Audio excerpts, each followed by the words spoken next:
Hello everyone, welcome back to the channel. आज की class में हम क्लास 8 रिसोर्सेज के ज्योग्राफी का चैप्टर नंबर 1 डिस्कस करेंगे। हमने प्रीवियस क्लास में रिसोर्सेज का इंट्रोडक्शन और उसके टाइप्स में नेचुरल रिसोर्सेज को डिस्कस कर लिया था। तो आज हम लोग शुरू करते हैं ह्यूमन मेड रिसोर्सेज से। Human made resources Sometimes natural substances become resource only when their original form has been changed.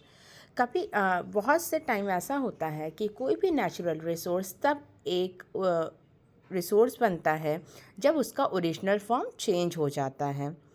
Iron ore was not a resource until people learned to extract iron from it. अगर हम example में बात कर लें तो iron ore एक resource नहीं है जब तक कि ह्यूमंस उससे एक्सट्रैक्ट नहीं करते हैं आयरन को। हम आयरन ओर को तो नेचर से अटेन करते हैं, तो वो एक नेचुरल रिसोर्स है, लेकिन एक नेचुरल रिसोर्स होने के बावजूद भी उसको डायरेक्टली यूज़ नहीं किया जा सकता है। उसको यूज़ करने के लिए पहले हमें उससे आयरन को एक्सट्रैक्ट करना पड़ता है और फिर इस आयरन का यूज़ ह्यूमंस करते हैं बिल्डिंग्स, ब्रिजेस, रोड, मशीनरी और व्हीकल्स बनाने के लिए। People use natural resources to make buildings, bridges, roads, machinery and vehicles which are known as human made resource, और इसी को बोला जाता है human made resource. So we can say that converting natural resource into a useful thing, or we can say that changing the original form of a natural resource is known, and using that in various ways is known as a human made resource. Technology is also a human made resource. अगर हम technology की बात करें तो वो भी एक human made resource है। So people like us use natural resource to take human made resource. और अगर हम बात करें कि नेचुरल रिसोर्स से एक्सट्रैक्शन कौन कर रहा है रिसोर्सेस को, वो कर रहे हैं लोग, वो कर रहे हैं ह्यूमंस। तो पीपल ही एक इम्पॉर्टेंट फैक्टर है जो नेचुरल रिसोर्स से ह्यूमन मेड रिसोर्स को बनाते हैं। अब डिस्कस कर लेते हैं कि ह्यूमन एक रिसोर्स कैसे है। As we know that we all are also a resource, हम सब भी एक रिसोर्स हैं।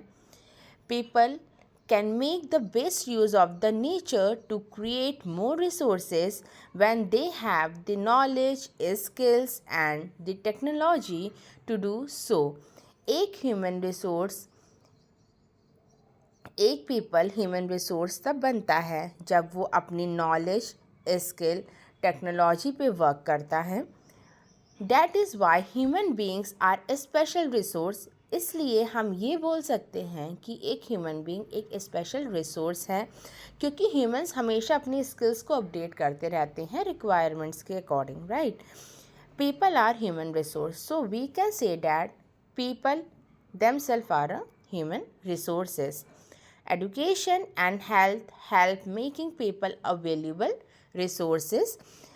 अगर हम एक इंसान को वेल एडुकेट करेंगे, उसको अच्छी स्किल्स सिखाएंगे, उसको टेक्नोलॉजी सिखाएंगे, और अगर वो एक प्रॉपर फिट और हेल्दी पर्सन है, तो हम कह सकते हैं कि ऐसा इंसान हमारी सोसाइटी के लिए एक ह्यूमन रिसोर्स का वर्क करेगा।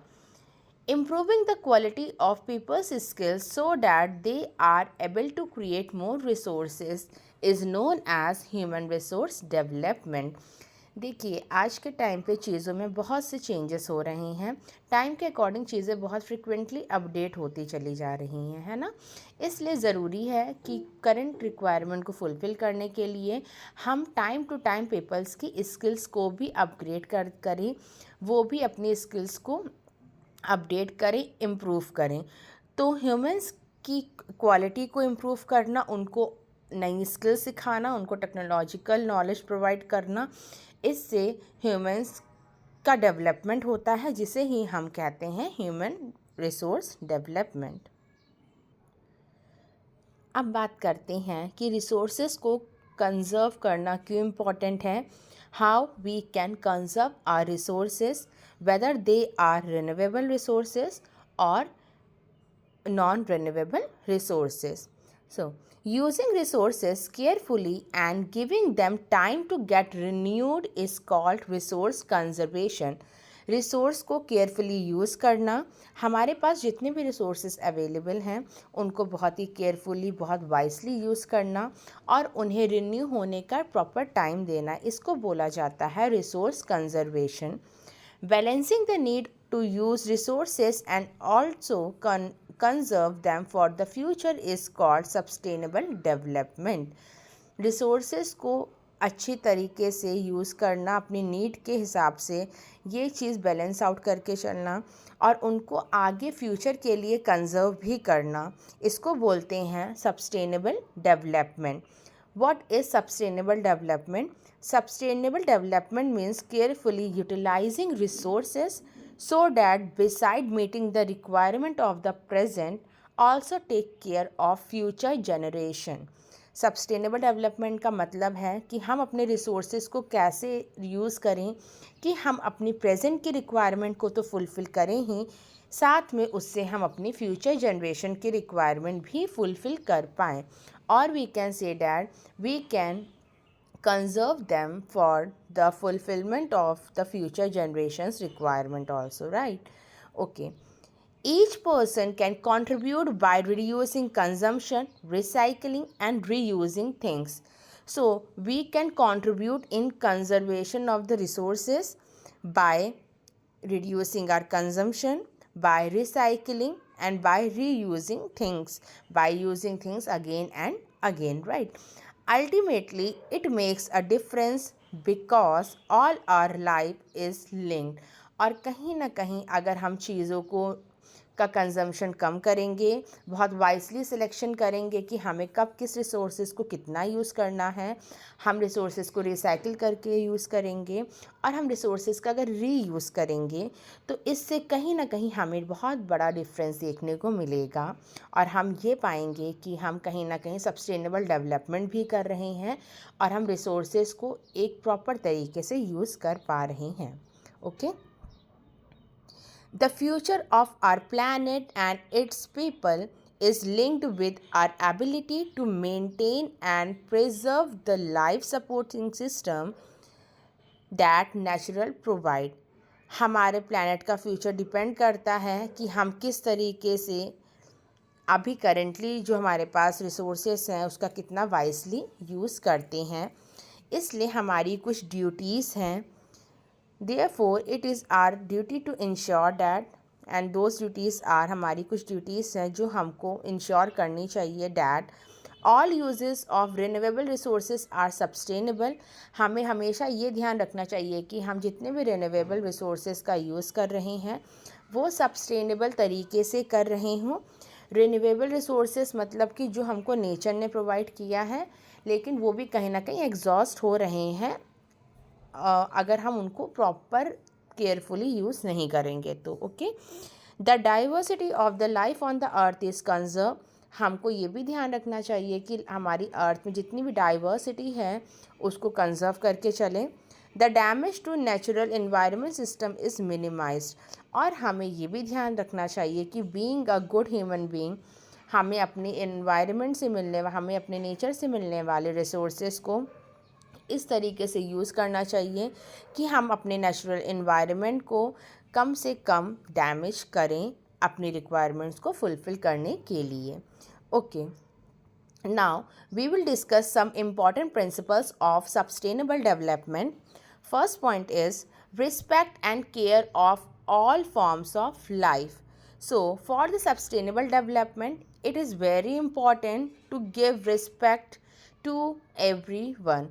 हम एक छोटा सा प्लांट है, एक छोटा सा आंट है, उन दोनों को ही रिस्पेक्ट देंगे.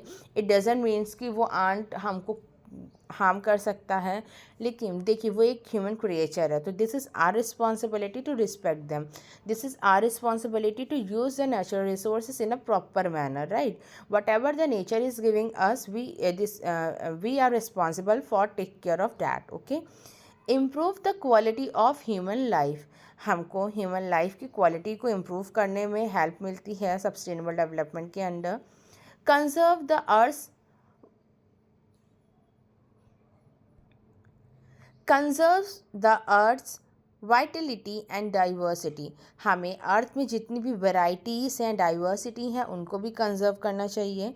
Minimise the depletion of natural resources, हमें नेचुरल रिसोर्सेज की डिप्लेशन मतलब कि उनकी जो क्वालिटी डिक्रीज़ हो रही है, क्वांटिटी डिक्रीज़ हो रही है, उसको भी मिनिमाइज़ करना चाहिए।